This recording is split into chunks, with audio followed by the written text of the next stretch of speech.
Congrats, you got your deal. Now it's time to prepare the property for your tenants or your clients. And my aim for this video is to give you 11 key refurb secrets to stick to. I wish I knew these when I started, and I promise you, if you follow these, you won't go too far wrong. As always, guys, Creative Cashflow Plus is there to help you. So any questions, if in doubt, post videos and pictures in the Deal Clinic, in the Ask the Expert section, so we can support and help you. And I would like to thank you for being a member of this community. I really, really do appreciate it. So here are my 11 secrets to getting your rent-to-rent refurbs right. Number one, don't cut corners. And it's number one for a reason, because I've seen this myself. I've kind of thought, yo, you know what, that brown carpet will do. And then 18 months later, I have to do a break in my cash flow to refurb it. I've scrimped and saved on furniture. I've maybe not done what I should have done in terms of the painting and decorating, and all it does is continue to crop up time and time again. In fact, I've got a scenario at the moment where I recently got a deal and I was able to cash flow it within 24 hours. But 2 years down the line, that client's moved and now I have to go in and refurb it like it's brand new, but I've only got a year left with my landlord. So do yourself a favor, do not cut corners. You're gonna create cash flow as long as you've chosen the correct deal. You don't wanna scrimp and save. Do it now, get your photography done whilst it's fresh and smash it. Number two, no new kitchens or bathrooms. Big, no. These are not your properties, okay? So therefore, we don't want to be investing huge amounts of money here. This is so important. I see so many people overspending on your rent-to-rent deals. I personally want to break even within a few months, personally.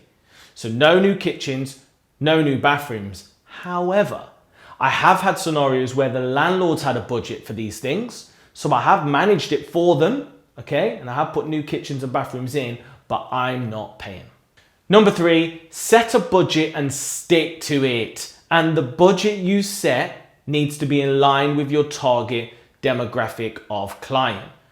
In other words, if you're looking for the student market, probably no point going and get some mad high-end sofa.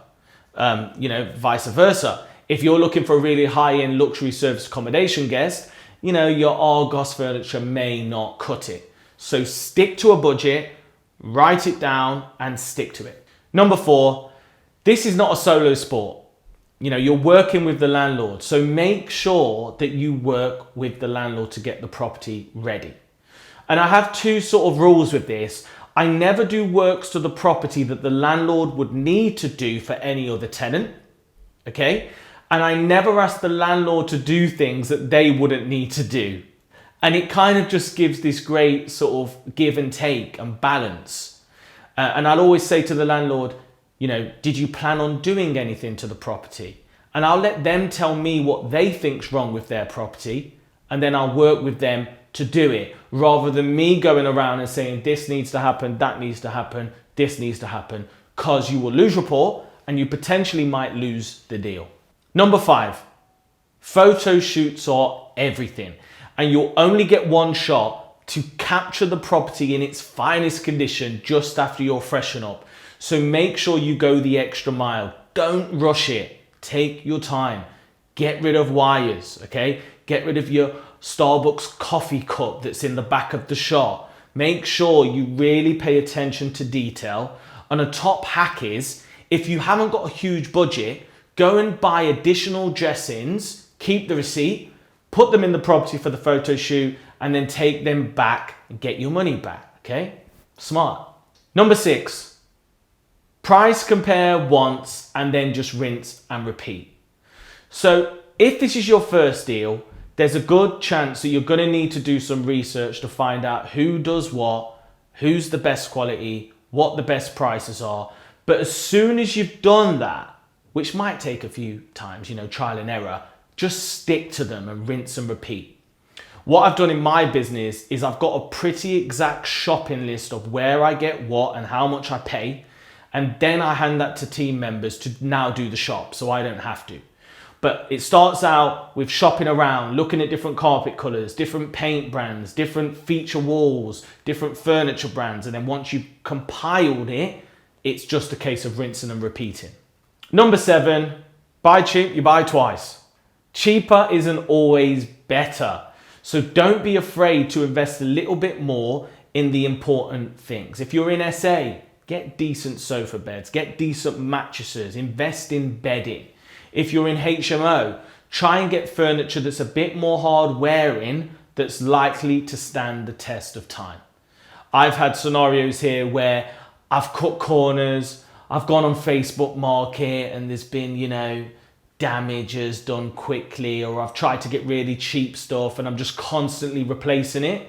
So try and buy quite hard wearing bits and don't be afraid to invest a little bit more for quality.